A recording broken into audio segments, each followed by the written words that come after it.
Welcome to Zim Celebrity TV. Tadzoka nedzimwe nawo dziri kupisa dziri kutenderera pa social media. Keti Masomera achinyumba maititi akidedzera kuti mimaititi ndimuri kutuma Tom Jones kuti atuke shingi, saka manje musati machiona tirere munzwe zvakaoma paizvo. Zvazvingori pachena kuti Katsveya anga atumwa namama anganza ndiri kutsva kudumbu nekumusana please by alive umise vanhu. Nyasobudai pachena kuti mirai kutokonya ana maidhomuza, siyai zita rekuti maidhomuza rinoyera. Musataure nezvavo mai ava vanokuparadzai, vanondiparadza, vanonziparadzai wauyu. Nyatsobudira tumabonga twako pachena twonyatsonzwisisa kuti zita rekuti maidhominic rinoyera harifaniri kungotaurwa any minute and time, otherwise iwe ndokupeta ndokuisa kuGreat Hope.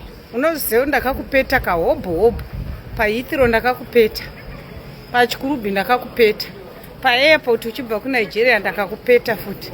Ndokupeta everyday kusvika waudza maminions ako handidi kunzwa minion rako rinoti Ketina, ndopauchazorora ipapo. Siyana nesu nebitterness yedu mbavha iwe kamuchazvo. Fuck off Bruno Furnitures, fuck off Maibwanya. Again and again, aluta continue.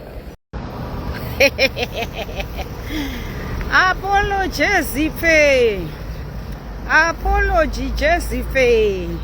Paradzai wauya chikwa chehondo hunidzanai wabvondorai mabvondwe. Fuck off kamuchacha neapology yako. Hausati watanga. Uchanomisa maminions ako ese. Unoaziya maminions ako awakaisa pasalad. Unotaura kuti haukreate maghost, hauna maghost iyo. Kana usina maghost zvatinotaura unozvionepi kana usina maghost. Fuck off kamuchacha, hausati watanga. Uchaita apology yepalive. Uchamisa maminions ako, uchavadaidza nemazita kudoma nezita kuti please chimirai muri kundipisisa. Hausati watanga. Kamuchacha, fuck off Maibwanya, fuck off Bruno Furnitures, again and again. Soldier never surrender, aluta continue. Hanti waionerwa uchituma vana madziwa naana Tsveya. Takambozvitaura kuti vana Tsveya vako naana madziwa havakude, vanenge vachida masters avanokandirwa. Anomama ndiwe. Isusu hatisi madofu ekuti toswera tichirwisana naana madziwa naana Tsveya, vanhu vasina basa vari kutotambura vaya. Toda iwewe huri yadzo mukuru wavo. Ndiwo tinoswatanura saSoroboni Road. International thief ashawo akuna kuna.